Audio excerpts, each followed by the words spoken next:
Cewek, halo cewek, jangan naik motor seperti itu. Pasti otaknya itu laki-laki, otak busuk.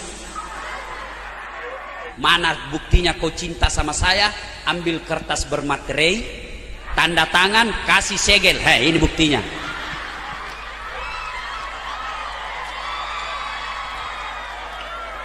Jangan kau kasih itunya. Ya Qawiyu ya Matin. Assalamualaikum warahmatullahi wabarakatuh.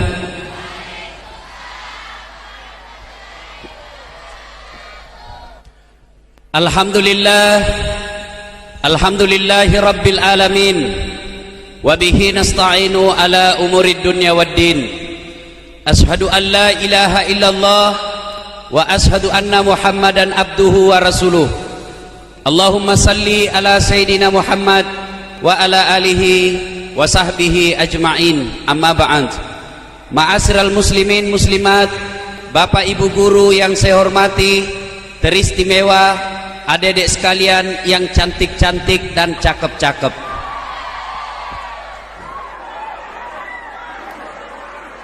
Kurang lebih 1430 tahun yang lalu terjadilah suatu peristiwa yang sangat spektakuler,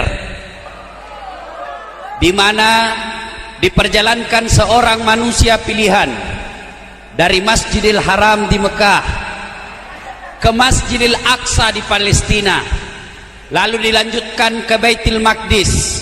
Dari Baitul Maqdis naik ke langit pertama sampai langit ketujuh. Dari langit ketujuh menuju ke Sidratil Muntaha, lalu disempatkan jalan-jalan melihat situasi neraka dan surga. Setelah itu masuk ke Sabaha, berdialog dengan Sang Yang Maha Pencipta, Allah Subhanahu wa Ta'ala. Kemudian setelah segalanya selesai, kembali ke muka bumi. Kenapa peristiwa ini luar biasa? Kenapa peristiwa ini spektakuler? Karena perjalanan yang dia tempuh sangat jauh, sementara waktu yang diperlukan sangat ringkas.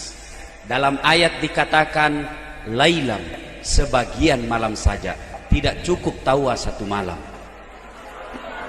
Makanya ketika Nabi ceritakan Isra Mi'raj ini, orang-orang Arab hampir tidak ada yang percaya.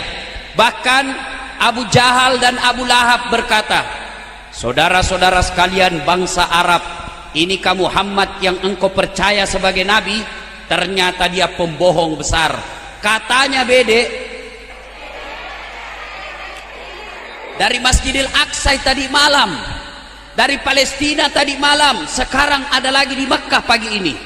Tidak masuk di akal mereka, karena ternyata saat itu Mekah Palestina kendaraan paling cepat naik koda, maksudnya kuda.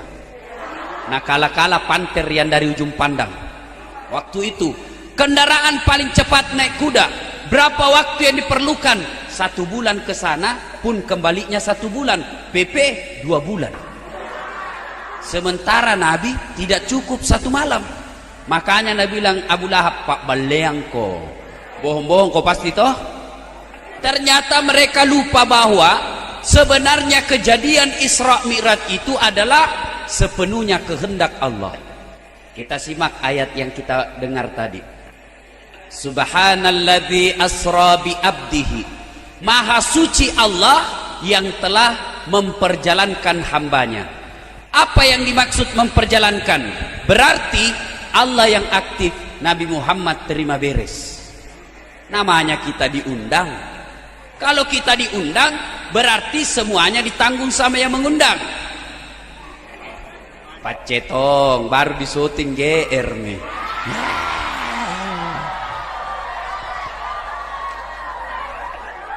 Halo adik-adik, halo.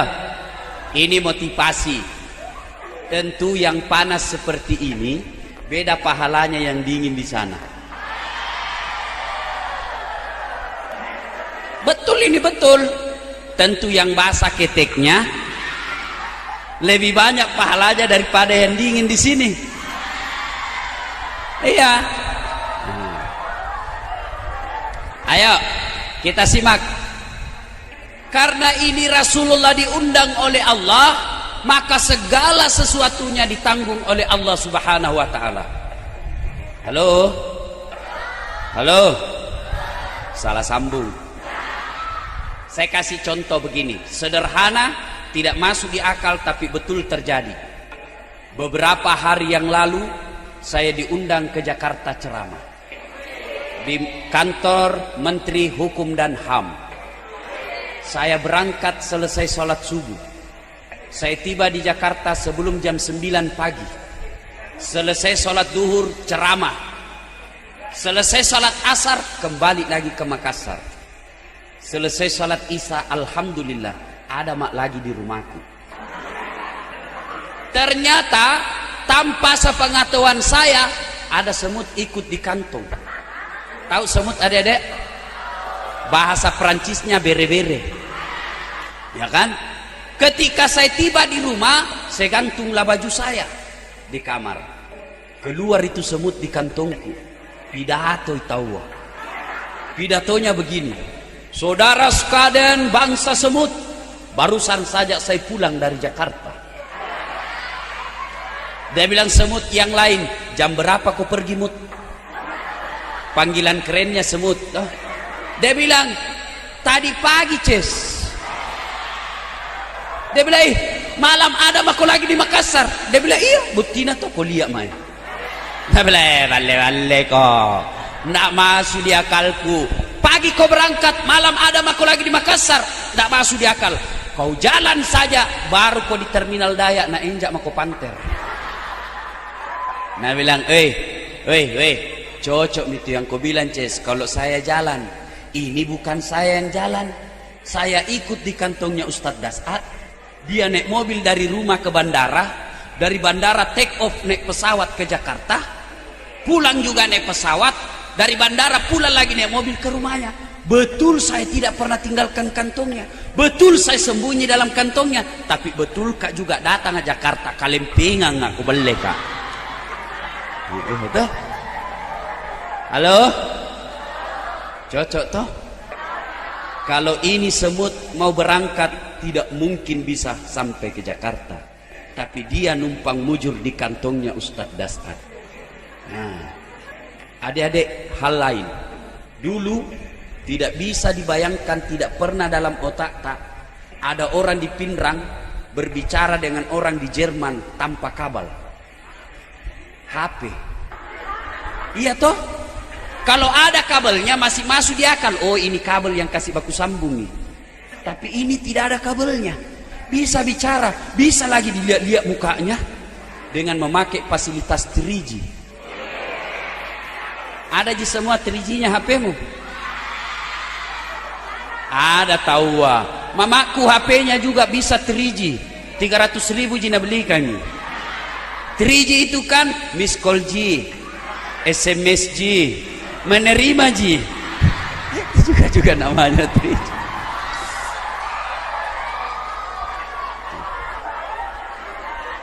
Halo? Ayo. Kenapa Nabi diisrakan? Itu kalau kita menulis makalah itu kan ada namanya latar belakang masalah. Nah, kenapa Nabi diisrakan? Dalam agama pada saat itu Nabi lagi berduka. Kenapa beliau berduka? Karena kakek beliau meninggal dunia. Adik-adik tahu siapa namanya kakeknya Nabi? Siapa? Abdurrahman. Tolo-tolo. Siapa? Siapa? Abdul Muttalib. Siapa? Nah, meninggal kakek beliau Abdul Muttalib. Pada saat beliau berduka, belum selesai berduka, meninggal lagi istri beliau. Siapa namanya? Khadijah radhiyallahu anhu. Ini Khadijah dedek, istri Nabi yang paling dicintai. Dan pada saat itu, siapa dulu yang melamar? Pada saat itu Khadijah dulu lamari Nabi. Tapi bukan dia yang datang menyatakan cinta. ada penghubungnya. Lalu diterima lamarannya Nabi. Lalu setelah itu, kemudian setelah berumah tangga dengan Rasulullah, meninggal Khadijah. Pada saat Khadijah meninggal, Nabi bersabda, barang siapa seorang istri meninggal dunia, lalu suaminya berduka terus mengenang kebaikannya, maka itu ciri-ciri penghuni surga. Jadi kalau ada ibu-ibu guru lebih dulu meninggal dari suaminya, lalu suaminya berduka mengenang, Masya Allah, kenapa cepat sekali istriku meninggal, padahal saya sayang sekali, meskipun dia gendut tapi ku sayang ji. Itu ciri-ciri wanita penghuni surga. Tapi kalau sebaliknya, begitu meninggal suaminya masuk kamar berteriak, merdeka! Itu calon penghuni neraka itu Bu Guru. Nah ibu bapak yang saya muliakan, pada saat Nabi berduka itulah datang SMS Allah kepada Jibril. SMS dikirim, SMS diterima. Isinya, Jibril, kau jemput kekasihku Muhammad, saya mau bawa rekreasi. Kemana? Lemo susu. Ndak gaul men. Langsung kemana? Berdialog dengan Allah Subhanahu wa ta'ala. Mendapat undangan dari Allah, suatu hiburan yang sangat besar.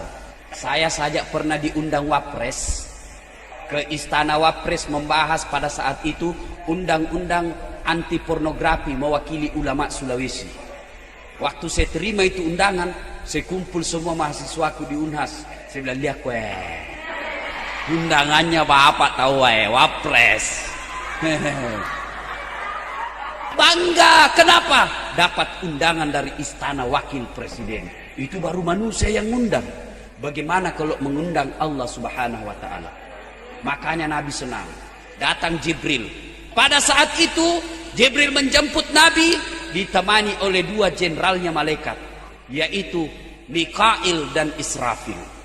Siapa ini malaikat Mikail? Malaikat apa ini Mikail ya dedek? Wah, pembagi-bagi pulsa. Ya toh, pembagi rezeki. Kalau banyak rezeki berarti banyak pembeli pulsa. Siapa malaikat Israfil?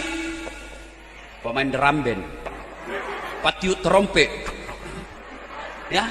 Nah, turun malaikat Jibril. Pada saat itu Nabi lagi baring-baring bersama dengan Hamzah radhiyallahu anhu pamannya dan Abu Bakar As-Siddiq sahabat setianya. Datang Jibril. Pada saat itu Jibril berubah wujud menjadi manusia yang tampan. Datang menghadap Nabi. Ya Muhammad, lapor. Kenapa Jibril? Saya mendapat perintah dari Allah untuk menjemput Anda menghadap kepada Allah Subhanahu wa ta'ala. Untuk apa? Menerima perintah yang sangat besar. Nabi berkata, kalau begitu siap melaksanakan tugas. Lanjutkan.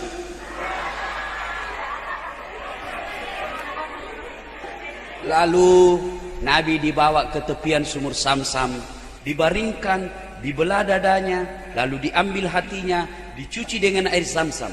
Setelah itu lalu distempel hatinya Nabi. Namanya stempel kenabian. Jangan lagi bayangkan stempelnya kepala sekolah, tidak seperti itu ya. Setelah distempel, tutup, press, tidak ada bekasnya tawa. Mulailah Nabi diperjalankan dari Masjidil Haram ke Masjidil Aqsa. Kenapa lagi ke Masjidil Aqsa? Kenapa tidak dari Mekah saja naik ke langit? Kan malam pelat silaleng ya. Panjang sekali jalan. Kenapa mesti ke Palestina? Kan bisa aja dari Mekah langsung ke langit. Dijawab oleh Allah, linuriyahu min ayatina, untuk memperlihatkan sebagian dari tanda-tanda kebesaran kami. Lalu apa yang dilihat oleh Nabi? Satu, Nabi melihat ada manusia dijambak rambutnya. Tahu dijambak? Seperti kalau perempuan berkelahi, baku tarik-tarik rambut. Dijambak rambutnya, lalu dicelupkan masuk ke bara api. Setelah itu ditarik, tinggal tulang-tulang. Diperbaiki lagi, dicelupkan lagi, cak, hancur seluruh badannya. Lalu dia berenang dalam bara api. Nabi kasihan, Masya Allah. Kasihannya kodong itu. Jibril. Siapa itu Jibril? Jibril menjawab, itulah umatmu yang pernah meneteskan air mata orang tuanya. Ini semua ini. Sekarang anak-anak tuh tambah tinggi sekolahnya, tambah tinggi kurang ajar rakna sama orang tuanya. Coba begitu anak-anak sekarang. Dulu, halo? Dulu saya waktu kecil, jangankan bicara kasar sama orang tua. Ipole wajona tomotoi pimali. Memotong bayangan orang tua itu kita pemali. Sekarang anak-anak tuh bapaknya lagi nonton, mau diinjak-injak kepalanya. Kita dulu mau pergi sekolah, cium tangan. Pak, Bu, saya pergi sekolah dulu. Doakan saya selamat dan saya dapat apa yang saya cari. Assalamualaikum, cium tangan. Sekarang anak-anak mau pergi sekolah, kiss bye, Daddy. Daddy. Padahal dulu ambo.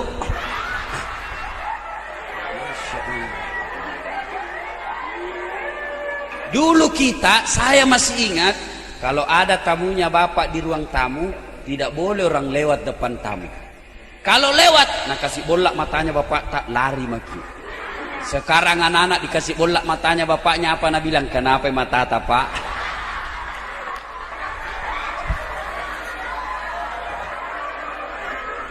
Kurang ajar itu anak-anak sekarang. Halo? Ini betapa pentingnya berbuat baik sama orang tua.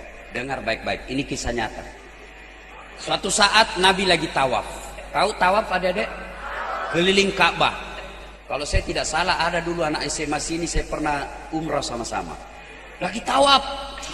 Tiba-tiba ada anak muda di depan Nabi. Melepuh pundaknya. Terkupas-kupas pundaknya ini anak muda. Merah dan terkupas. Nabi ikuti anak muda itu. Selesai tawaf, dipanggil itu sama anak muda sama Nabi. Anak muda sini kau dulu. Kenapa ya Rasul? Kenapa itu pundakmu nak merah tak kupas-kupas? Ya Rasulullah, saya orang Yaman. Ibu saya baru saja meninggal dunia. Sebelum beliau meninggal sakit dia. Dan pada saat sakit selalu mau digendong. Kadangkala ada lagi yang tanya, Ustadz, ada tetanggaku remaja masjid. Ramadan tinggal di masjid bermalam. Tahajud tiap malam. Ngajar ngaji tiap hari di masjid. Tapi satu kelemahannya Ustaz. Apa sih dek? Durhaka sama orang tuanya saya lihat. Tidak dengar kata-kata orang tuanya. Bagaimana itu Ustaz? Saya bilang demi Allah, anak seperti ini jangankan masuk surga, baunya surga diharamkan baginya. Adik-adik sekalian, coba pikir-pikir itu orang tua tak. Saya biasa bagaimana mau masuk surga anak-anak. Coba kita lihat anak-anak kita sekarang. Coba renungkan penderitaan orang tua. Mulai hamil setengah mati memang nih. Coba lihat ibu-ibu hamil. Apalagi yang sudah besar 5 bulan ke atas. Bagaimana itu ibu hamil kalau tidur? Nyamping kanan, bosok. Nyamping kiri, sesak napas. Satu gayanya, gaya pasrah. Iya kan? Dan kalau ibu hamil, kemana-mana dia bawa perutnya. Berapa lama? 9 bulan. Tidak ada ibu hamil mau pergi pasar, nah simpan dulu perutnya. Simpan mau kau dulu deh, berat sekali kau deh. Tidak ada. Begitu melahirkan, coba lihat ibu-ibu melahirkan. Pernah ibu lihat melahirkan ibu-ibu senyum? Pernah? Pasti apa? Dia gigit karet. Lalu dia pegang besi, teriak.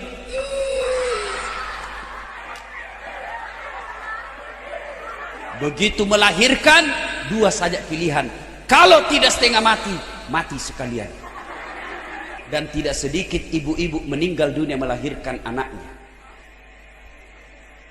Begitu melahirkan, anaknya cacat pun masih disayang. Kemudian setelah itu mulai lagi menyusui. Coba lihat ibu kita kalau menyusui. Adik kita yang lagi menyusui, kalau dia lagi tumbuh giginya, Lagi gatal-gatalnya giginya, biasanya digigit itunya mamanya. Begitu dia gigit, apa dia tempeleng anaknya? Kurang ajar. Tidak ada. Dia usap kepala anaknya. Ina, lepas kona, kasihan ibu. Begitu sayangnya ibu sama anak. Iya kan? Begitu mulai lagi besar anaknya, diajari lagi jalan.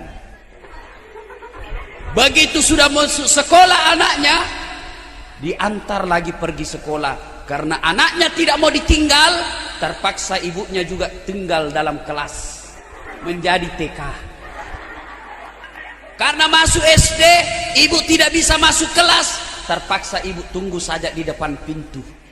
Karena tidak ada dia bikin ibunya, terpaksa ibunya seperti orang bodoh-bodoh. Mulai kukunya dia robek-robek semua. Untuk apa? Tunggu anak yang lagi belajar dalam kelas. 3 jam dia tunggui kita, pulang lagi diantar.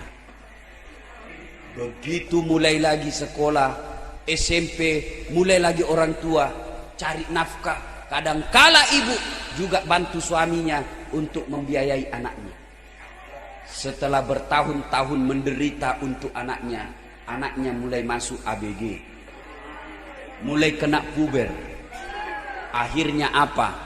Lebih sayang pacarnya yang baru kenal 2 bulan daripada orang tuanya. Orang tuanya yang sudah bertahun-tahun rela mati untuk anaknya, kadangkala kepala jadi kaki, kaki jadi kepala, untuk cari nafkah, membiayai anaknya yang lagi sekolah. Bertahun-tahun dia lakukan itu. Setelah ini cewek kenal dengan cowok yang baru 2 bulan dia kenal, dan belum tentu ini cowok bagus niatnya, lebih dihargai ini cowok daripada orang tuanya. Bagaimana kau mau masuk surga dong? Kalau orang tuanya kisbai saja, begitu pacarnya nak cium tangannya tabek kak. Tolo-tolo, siapa ajar kau dong? Cium tangannya baru nak selingkuh aja kau lagi. Begitu dia sudah mulai kena puber, akhirnya cowoknya kirim SMS. SMS dikirim. Dia bilang apa isinya? Dek, apa acara tak malam minggu? Nah bilang tidak ada jika. Bagaimana kalau kita pergi ke Malino lihat-lihat bulan? Jauhnya lihat bulan, padahal di sini bisa Jaki juga lihat bulan. Sampai di Malino karena yang pacarnya ini anak gaul dan banyak duitnya, sewa villa berdua. Waktu naik motor, motornya motor genit. Tahu motor lale? Motor mangure? Tahu? Itu yang sadelnya begini. Saya dulu waktu sekolah sadelnya rata ji. Sekarang ini nungging. Belum pi direm jatuh memang nih. Cewek, halo cewek, jangan naik motor seperti itu. Pasti otaknya itu laki-laki, otak busuk. Sudah itu apa? Dia pakai helm tengkorak, lalu dia tutup mukanya, jadi tidak kelihatan siapa dia. Lalu dia pakai jaket. Dulu waktu Ustadz kuliah, jaket dipakai, ini kancingnya di depan. Sekarang dia balik kancingnya di belakang. Lalu bonceng cewek, cewek bonceng laki-laki, masuklah tangannya itu cewek di sini. Ku tahu yang kau mau.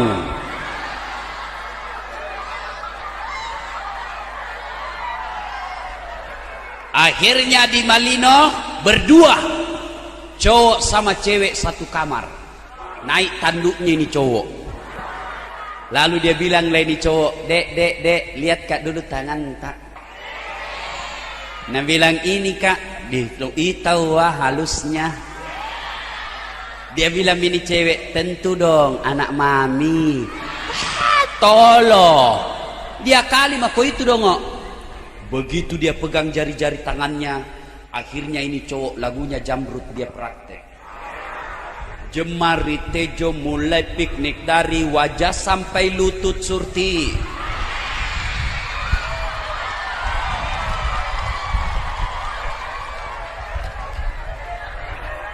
Akhirnya apa?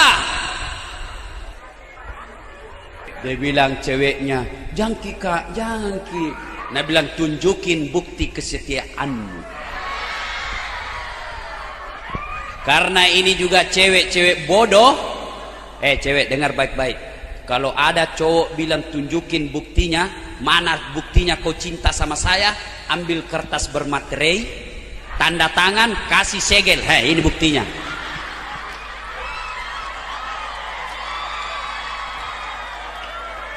Jangan kau kasih itunya. Akhirnya apa? Dia bilang ini cewek, "Jangan Kak, ndak enak." Dia bilang cowoknya, "Ndak apa-apa, kita cuma berdua." Dia bilang, "Ndak enak, kita bertiga." Dia bilang cowoknya, "Siapa?" Dia bilang ceweknya, "Saya, Anda, Allah." Dia bilang, "Ndak apa-apa Ji, kalau Allah ndak ribut. Sini nih."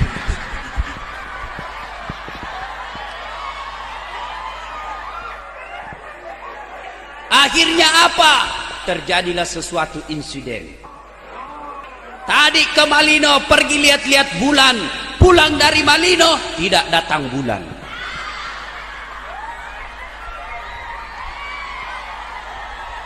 Akhirnya sang cewek mulai cemas.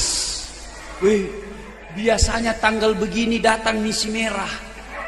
Kenapa sekarang belum? Masuk bulan kedua, ternyata mulai bereaksi tabrakan itu. Kalau mobil tabrakan sama mobil, penyoknya lari ke dalam.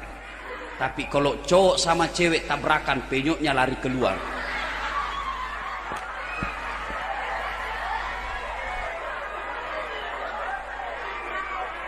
Akhirnya bulan ketiga mulai bengkak. Dia mulai cemas. Dia pergi curhat sama temannya. "Itu dulu sayangnya sama saya. Tiap hari dia telepon saya. Tiap datang ke rumah dia bawakan coklat. Sekarang setelah dia dapat yang dia mau, tidak pernah aktif HP-nya.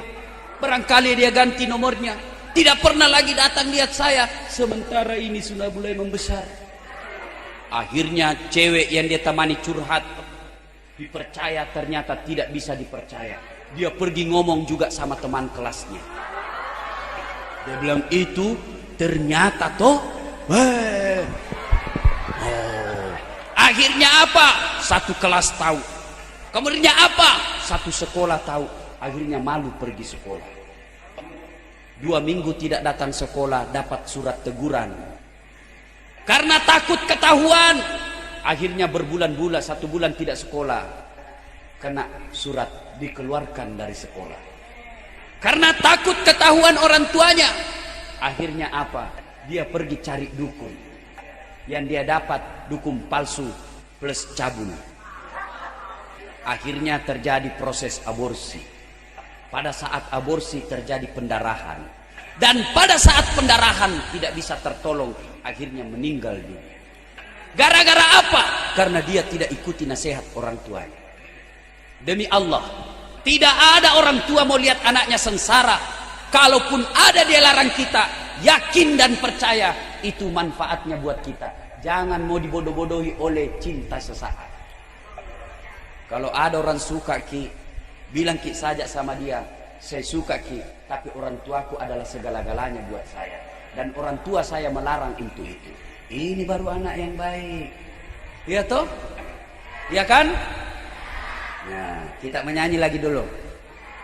Jilbab, jilbab putih, lamban suci gagah perwira.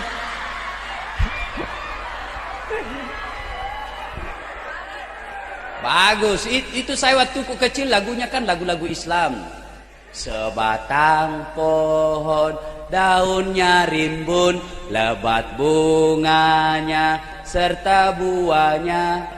Walaupun hidup 1000 tahun, kalau tak sembayang apa?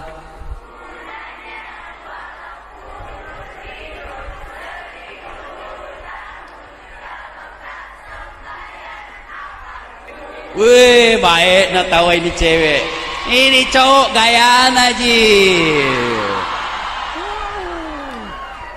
Kalau lagunya cowok, apa lagunya? Cintamu membunuhku.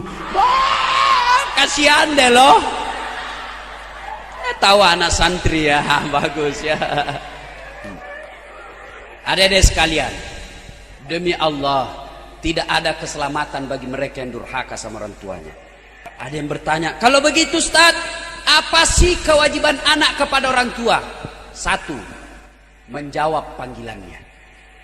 Kalau nak panggil ke orang tua tak, wajib dijawab. Baco, iya mak, nah, itu sudah bagus. Sekarang anak-anak ditanya, Baco, tidur kak mak? Mana bisa ngomong orang tidur?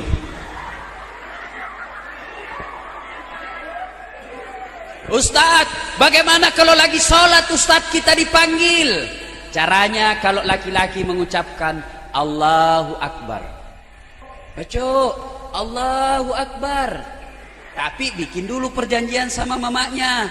Mak, besok-besok kalau kita panggil kak, saya bilang Allahu Akbar, disambayang kak itu mak. Nah, kalau mama tak tidak tahu dipanggil Baco, Allahu Akbar, kurang ajar itu anak.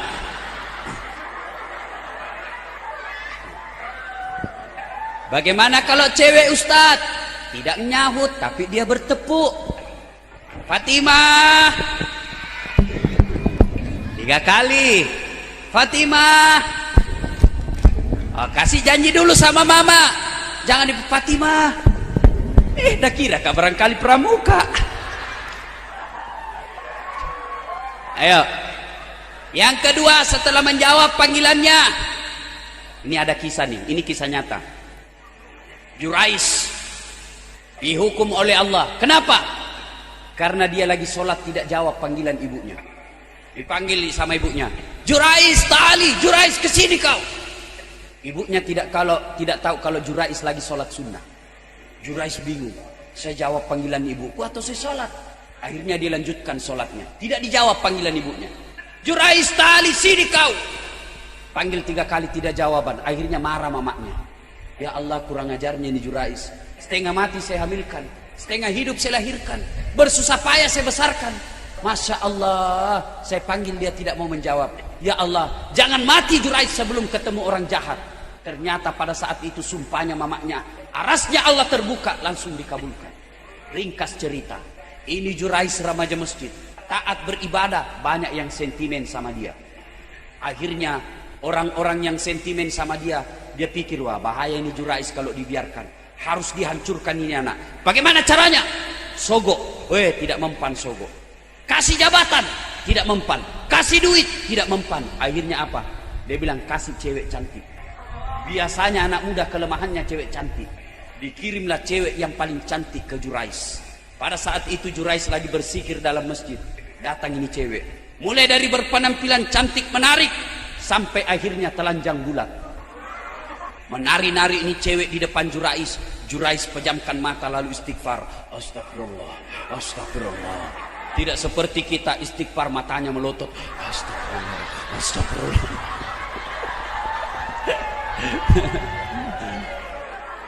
Ini cewek dia bilang, Jurais, ayolah kau tidur sama saya.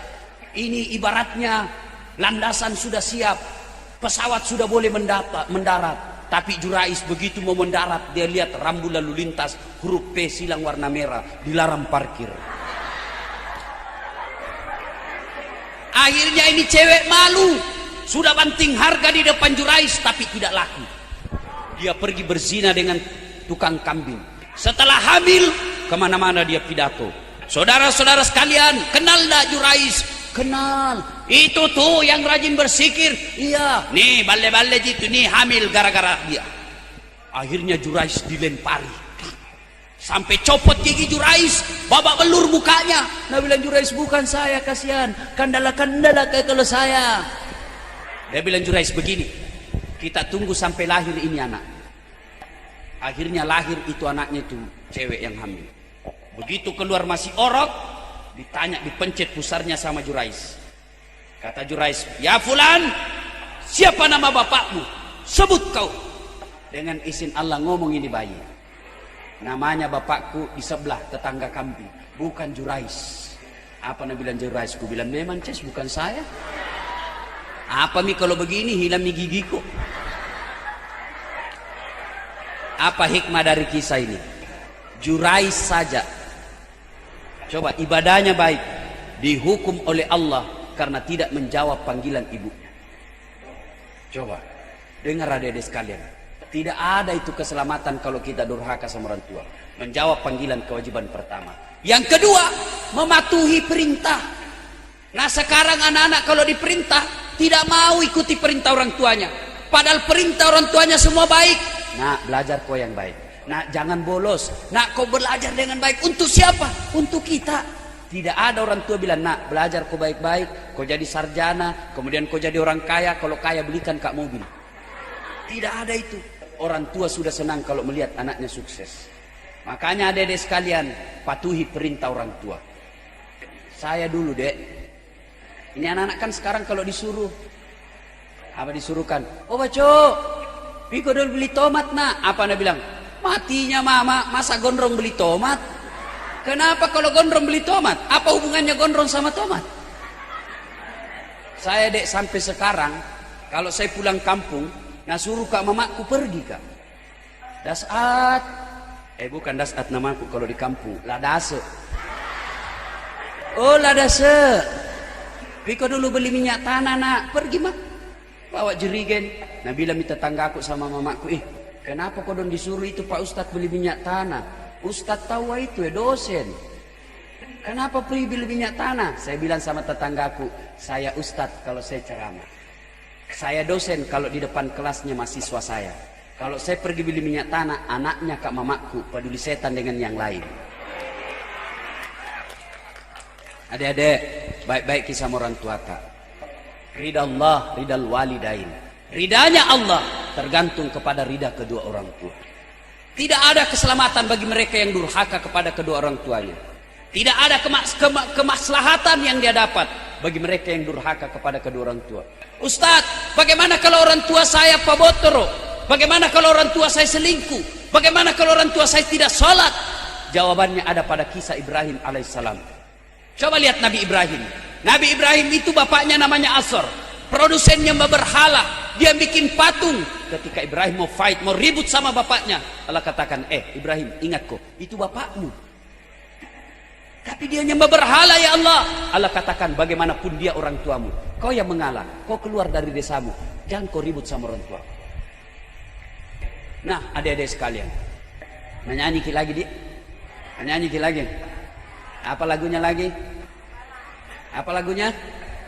Ayo adik-adik sekalian menyanyi lagi.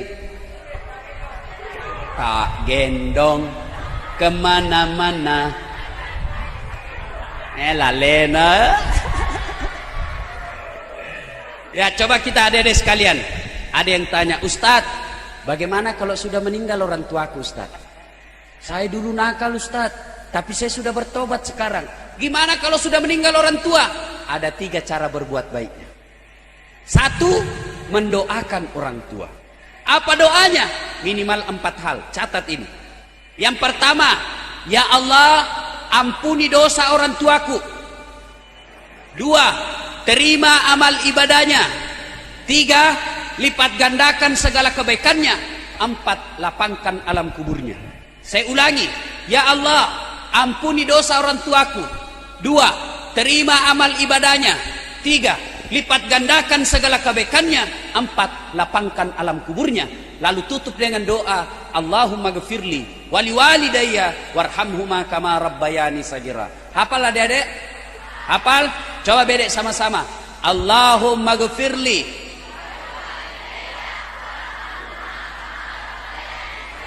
Bagus. Ustadz, bagaimana kalau tidak tahu bahasa Arab? Jangan pakai bahasa Arab. Berdoa kata Nabi, silahkan memakai bahasa ibu. Apa bahasa ibu? Bahasa hari-harinya kita. Bahasa Bugis buat dimato, bahasa Mangkasar kulenji, bahasa Jawa monggo, bahasa Sunda mangga, bahasa Belanda hot perdomes, bahasa Inggris kalau tahu. Silakan berdoa bahasa apa saja boleh. daripada bahasa Arab tidak ditahu artinya. Setengah mati berdoa bahasa Arab, dia tidak tahu artinya. Akhirnya malaikat bilang apa? Woi, apa maksudmu? Kau mau doakan mamamu itu, nah kau minta hujan dong. Kenapa dia tidak tahu apa yang dia baca? Kalau berdoa silahkan, kecuali dalam sholat tidak boleh. Kalau dalam sholat adik-adik tidak boleh pakai bahasa masing-masing. Ada pernah ulama mengajarkan di Jawa, sholat boleh pakai bahasa masing-masing.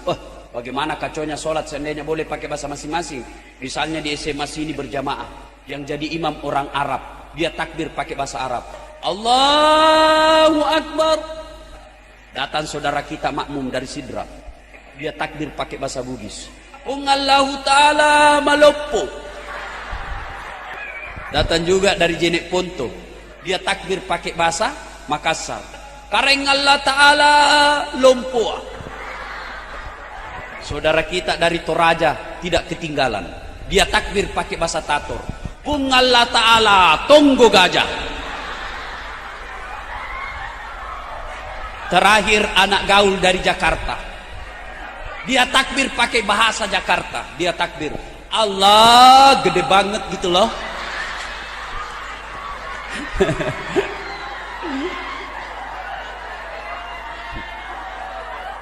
Kacau kan? Nah, kalau doa silakan. Supaya dingin kita salawat lagi kepada Nabi. Salatullah salamullah ala toha rasulillah.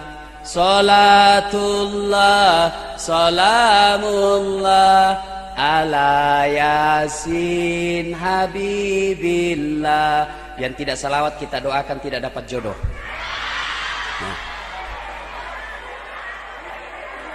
Ilahi salimil ummah minal afati wan nikmah wa min hamdi wa min ummah bi ahlil badri ya Allah. Semua salatullah salamullah ala toha rasulillah. Salatullah salamullah ala yasin habibillah. Ada juga tadi kudengar Nabi bilang ya masih lebih bagus daripada tidak ya. Nah adik-adik sekalian, birrul walidain. Yang pertama mendoakan, doakan orang tua. Yang kedua bersedekah atas nama orang tua. Misalnya, Ustadz, saya mau terang kuburku nanti, saya mau terang kuburnya orang tuaku, kirimi pembeli lampu di masjid. Insya Allah sudah ada lampunya itu, 200.000 2 watt, 100.000 1 watt, 50.000 lilin, 10.000 korek, 500 obat nyamuk. Sedekah atas nama orang tua. Yang ketiga, cara berbuat baik kepada orang tua, mengunjungi karib kerabatnya.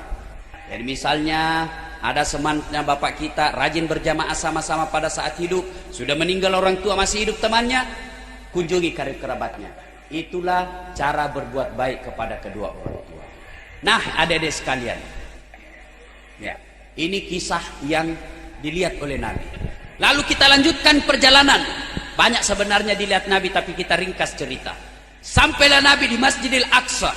Dari Masjidil Aqsa lanjutkan ke Baitul Maqdis. Dari Baitul Maqdis naik ke langit pertama.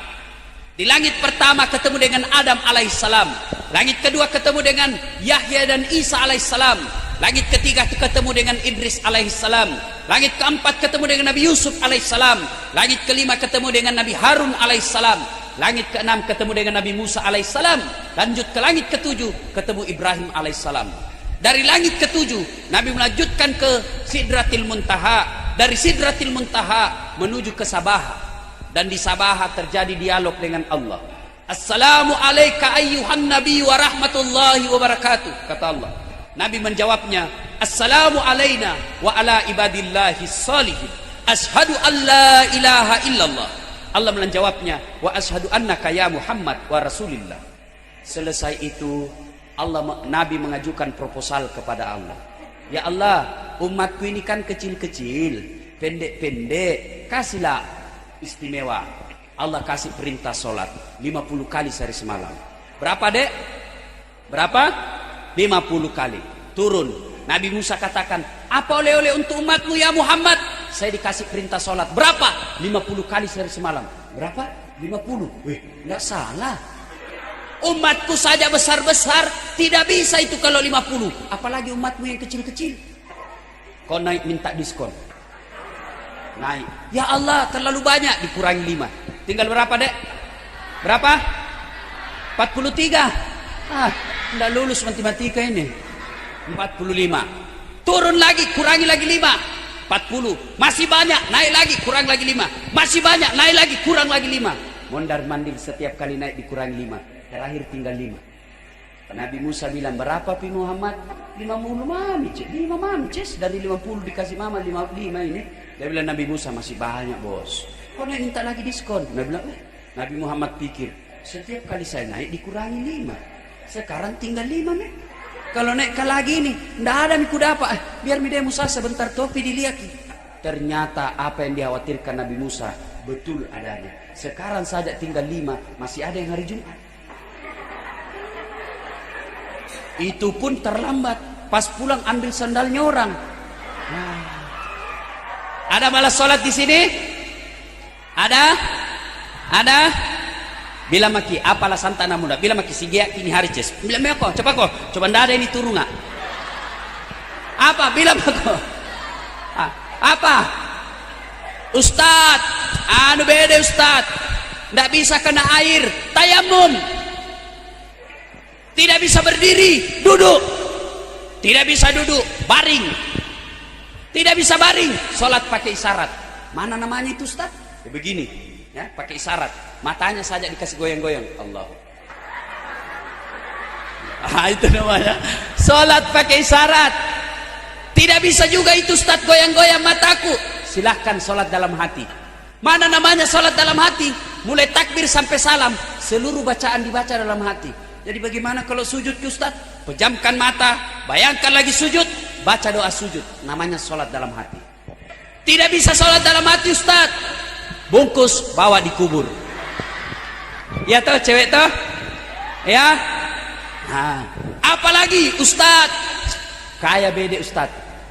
Bicara tentang kaya dek. Dari Adam sampai detik ini belum ada kalah kayanya Nabi Sulaiman. Bagaimana kayanya Nabi Sulaiman? 1 hektar pekarangan rumahnya. Apa kerikilnya? Emas. Ada di sini kerikil rumahnya emas? Ada? Paling orang dulu kalau kaya giginya jina kasih emas. Kemana-mana senyum. Ustadz, miskin kau Ustadz. Bicara tentang miskin, demi Allah, belum ada kala miskinnya Nabi Isa alaihissalam. Bukan Yesus ya. Kalau Yesus itu kan yang disalib, ya. Nabi Isa alaihissalam. Bagaimana miskinnya Nabi Isa?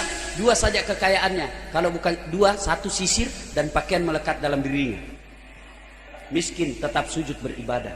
Ustadz, sakit kau Ustadz? Bicara tentang sakit, dari Adam sampai detik ini, demi Allah, belum ada kala sakitnya Nabi Ayub. Bagaimana sakitnya Nabi Ayub? Seluruh anggota tubuhnya dimakan ular. Kelihatan giginya hancur, pipinya dimakan ular. Kelihatan tulang pahanya hancur dimakan dagingnya oleh ular. Berapa lama beliau sakit? 1 bulan? Tidak. 1 tahun? Sebentar itu. 5 tahun? Tidak. Berapa? 16 tahun. Beliau tetap sujud beribadah kepada Allah. Kita baru sakit gigi, ingus, tidak sholat nih. Kalau sakit gigi ke cowok, sampai sakit gigi memang kok. Misalnya tuh sariawan sakit gigi juga, sampai sariawan maki. Allah Akbar. Sudah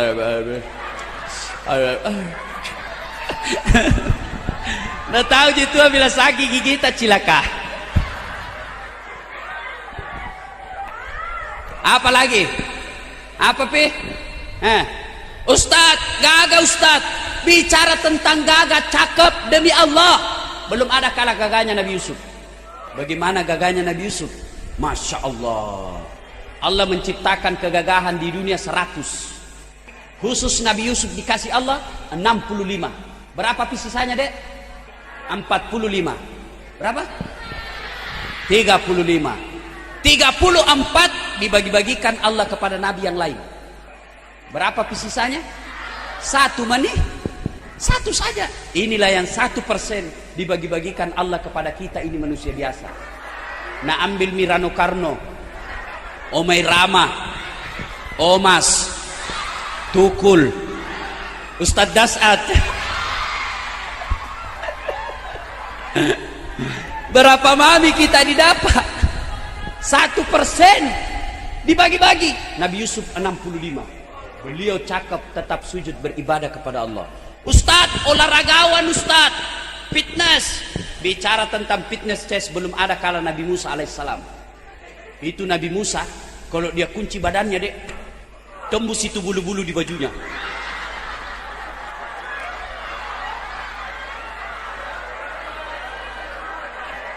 Dia kunci lagi badannya, tak lempar songkoknya. Kalau dia berkelahi sama orang, belum sampai tinjunya, tak jatuh nih musuhnya. Belum sampai tinju sudah jatuh musuhnya. Ini namanya ilmunya Nabi Musa. Ilmu apa? Karatedo. Karate campur doti.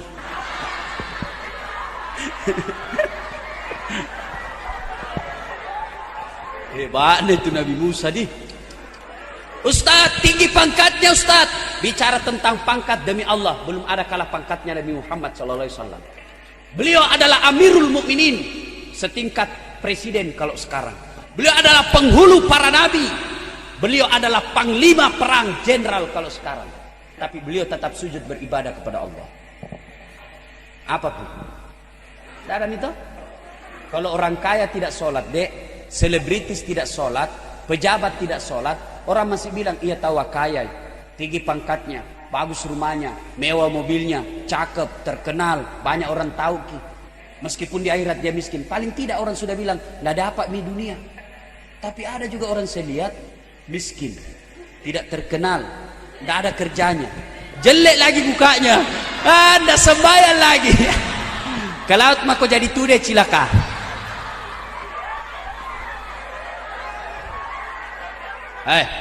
Sholat ku, Dek. Di apa susahnya itu sholat? Nggak ada.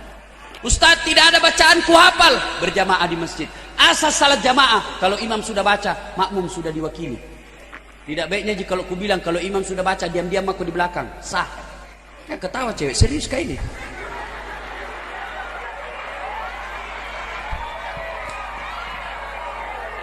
Ustadz, baru kul-kul ku hafal. Kul-kul itu mau dibaca. Rakaat pertama kul huwallah, rakaat kedua kul huwallah, baca nih. Apa pun? Tidak ada.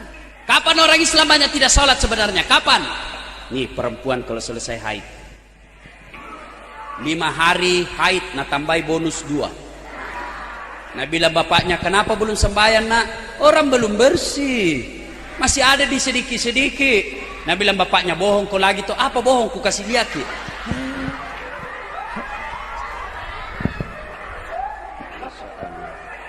Adek-dek sembahyang. Ini motivasi saja, Dek. Nah, ini ustadz asli orang kampung. Saya dulu waktu sekolah, Dek, ya jual jalan kote, loper koran. Kalau nak pandangin tengah orang, saya bilang, Dek, kampungannya ini. Saya bilang, cuma bilang, biar mices, daripada kau ndak ada kampungmu.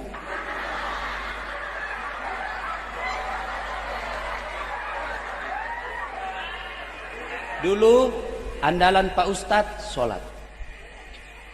Sholat tidak pernah saya lepaskan. Dulu waktu saya SMA, orang biasa bilang mak bencong, kampungan.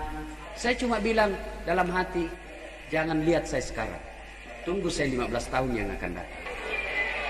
Alhamdulillah, temanku dulu yang pandang enteng saya, yang anak-anak pejabat yang jabatannya ji bapaknya nandalkan, sekarang tidak jelas hidupnya.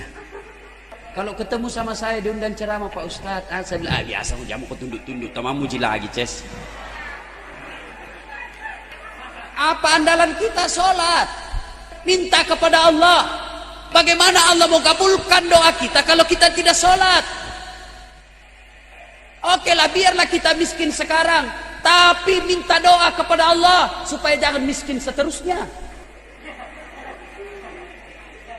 Sholat ke dede, sholat duha yang 5 waktu, oke sudah selesai, tambah sholat duha.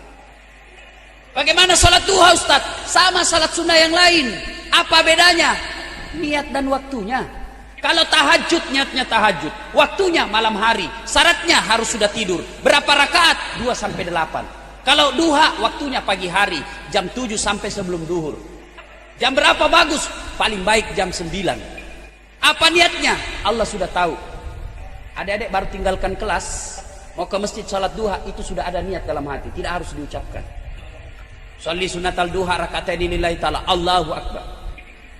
Tidak ku hafal itu Ustaz, sudah berdiri tegak menghadap kiblat, baru berdiri makin baik, baru bilang ke dalam hati, Tuhan, semai sunat duha kainina, Allahu Akbar.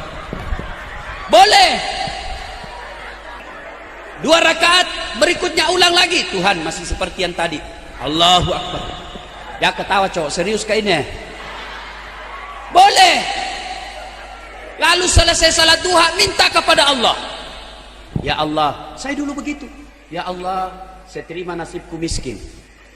Saya terima nasibku orang kampung. Tapi jangan pula engkau miskinkan ilmuku. Jangan pula engkau kampungkan ilmuku. Jadikan diri hamba sebagai pusat ilmu pengetahuan. Bukakan pintu hati dan kecerdasan buat saya. Selesai. 7 menit saja. Selesai sholat, selesai berdoa, baru saya ke kantin kalau ada uang. Kalau tidak ada uang, cari anak orang kaya yang dongok. Ada PR dasar, ada. Kerjakan dulu nah, beli ke Majalah Kote. Selesai tuh. Ayo adek-adek, biasakan sholat duha. Ada yang lagi jatuh cinta di sini? Banyak toh. Sholat duha, minta kepada Allah. Ya Allah, hatiku lagi labil karena cinta. Pelihara hati saya ya Allah. Titiplah cinta ini kepadamu, hanya semata-mata kepadamu ya Allah.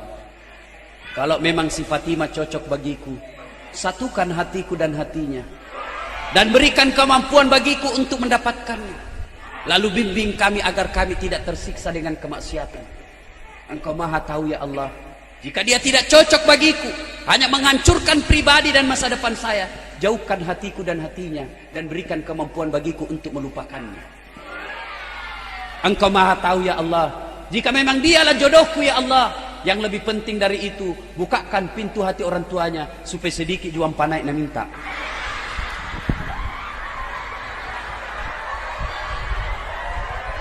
Ya kan? Biasakan adik-adik sholat. Ada biasa tidak sholat apa? Saya tanya anak muda, kenapa kau tidak sholat? Ustaz, masih suka kak main judi. Sudah main judi tidak sholat lagi. 2-0 Ces. Kalau sholat judi satu sama. Mana bagus satu sama 2-0? Mana bagus adek-adek? Kalau saya 0-2, tidak judi, sholat lagi. Cewek, tips cari cowok. Kalau kau mau tahu cowok yang bertanggung jawab dan bisa dijadikan suami, lihat sholatnya. Kalau kau lagi jalan sama-sama, tiba-tiba masuk waktu sholat, dia bilang, dek kita singgah dulu sholat. Harapan itu dek. Tapi begitu dia bilang, kita bilang, kak sholat dulu, besok pide masih bisa jadi duhur besok. Sudah selesaikan, kasih surat PHK. Tidak bisa jadi, tidak bisa jadi kepala rumah tangga. Adek-adek cewek mau ndak? Cowok-cowok mau ndak sama cewek yang cakep, cantik, banyak uangnya, cerdas, bagus akhlaknya? Mau ndak sama dia? Mau? Mau kan? Masalahnya bagi kita juga dia mau. Dia juga mau, tapi mau apa? Mau muntah dia.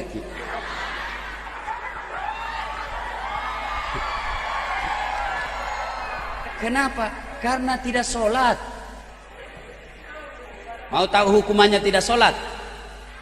Al-Quran surah Al-Hajj ayat 47 menjelaskan, 1 kali meninggalkan sholat, Allah menghukum kita 1 hari di neraka. Berapa namanya 1 hari? 1000 tahun dunia. Yang kedua, Al-Fat 29, tanda-tanda orang Islam kata Allah itu ruk'an sujada. Kamu lihat mereka rukuk dan sujud sholat 5 waktu. Yang ketiga, Suatu saat Nabi lagi ceramah, tiba-tiba datang anak muda menangis. Nabi katakan, anak muda, kenapa kau menangis? Bagaimana saya tidak menangis? Bapakku mati, tidak ada yang solati jenazahnya. Nabi bilang, berdosa semua itu orang Islam di desamu. Kenapa tidak ada solati? Ya Rasulullah, bapakku berubah jenazahnya jadi babi. Nabi penasaran, betulkah ada orang jadi babi? Nabi pergi lihat. Setelah dilihat, na'udzubillah min zalik, betul jadi babi. Nabi doakan, dengan izin Allah berubah kembali jadi manusia. Dimandikan, dikafani dan disolati. Selesai disolati, mau dimasukkan ke liang kubur, berubah kembali jadi babi. Nabi katakan, apa boleh buat? Makamkan dia seperti babi. Selesai dimakamkan, dipanggil anaknya. Nah mudah, sholat enggak itu bapakmu? Sholat ya Rasul, tapi hari Jumat saja. Itu pun kadang kala. Jadi saudara-saudara sekalian yang mengaku Islam, tapi Jumat saja andalannya, waspadalah. Yang kau ketawa cilaka. Serius kah ini? Sembahyang bos. Oke? Apa susahnya itu sembahyang? Paling gampang. Urusan 5 menit. Ada juga kuliah 5 menit, 3 menit di sembahyang Isya. Saya tanya, kenapa cepat sekali nak? Dia bilang, pak, kan ini sembahyang dihafal nih. Sama aja bacaannya kemarin. Saya bilang, sholat itu dek bukan soal hafal, tapi ada rukun-rukunnya. Kalau cuma bilang hafal saja, bilang kau saja begini, Allahu Akbar, Tuhan, bacaannya sama aja kemarin. Assalamualaikum. Sholat ya dek ya.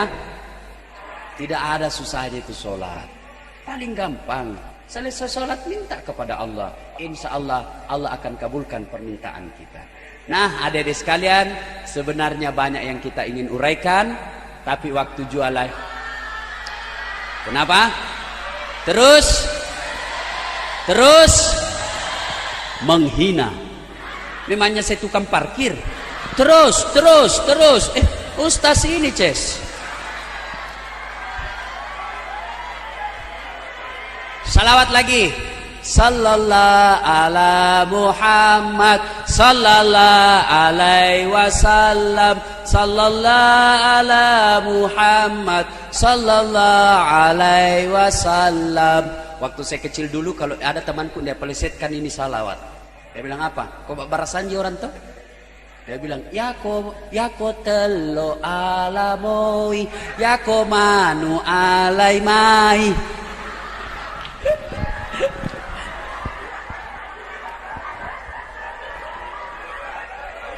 Biasakan sholat ya dedek ya. Insya Allah, dengar baik-baik, kalau kita pelihara sholat kita, insya Allah aman. Yakin dan percaya. Orang jahat saja dibantu Allah, apalagi kita yang ingin berbuat baik kepada Allah Subhanahu wa Ta'ala. Ini saja, mudah-mudahan ada manfaat. Terima kasih spesial buat Kepala Sekolah SMA Negeri 1 Pinrang yang meluangkan waktu saya untuk bertemu dengan adik-adik sekalian. Saya juga orang Pinrang, orang kampung, tapi kita harus tetap berusaha supaya kita lebih mulia daripada orang-orang di kota. Kemudian kepada Restu Musik Record yang mempublikasikan dan mendokumentasikan ceramah kita pada hari ini. Mudah-mudahan adik-adik sekalian, jemuran kita pada hari ini ya cepat panas, cepat kering, dan insya Allah menjadi ladang amal buat kita. Tidak ada artinya Ustadz ceramah di sini kalau pulang lalu tetap tidak sholat. Tidak ada artinya kita berpanas-panas seperti ini kalau pulang nanti tetap tidak sholat. Mari kita tunaikan sholat. Tidak ada susahnya sholat. Kemudian adik-adik sekalian berbagi ilmu. Kalau ada yang mau berkomunikasi sama Pak Ustadz, Ustadz apa doanya begini Ustadz, mudah menghafal. Ustadz ada pacarku begini Ustadz, dia selingkuh. Bagaimana ini Ustadz? Jawabannya putuskan saja. Boleh ya, ketik spasi, boleh kirim SMS atau via telepon. Di nomor teleponnya Pak Ustadz 081 24 22 22 98. Ya. Ulang 081 24 22 22 98. Pentium 1 otaknya itu. Lambat loading. 081 24 22 22 98. Kalau belum kau tahu saya heran kenapa kau bisa lulus SMA. Ya, ada ya, silakan curhat ke adik-adik. Daripada curhat sama ember bocor, daripada curhat sama teman-teman yang nakal belum tentu kasih solusi, curhat sama Ustadz. Silakan ya. Nah, namanya Pak Ustadz Dasat Latif. Tadi kalau disebut gelarnya itu masih ada di belakangnya sebenarnya 3. SOS, Sarjana Sosial, SAG, Sarjana Agama, MSI, Master of Science.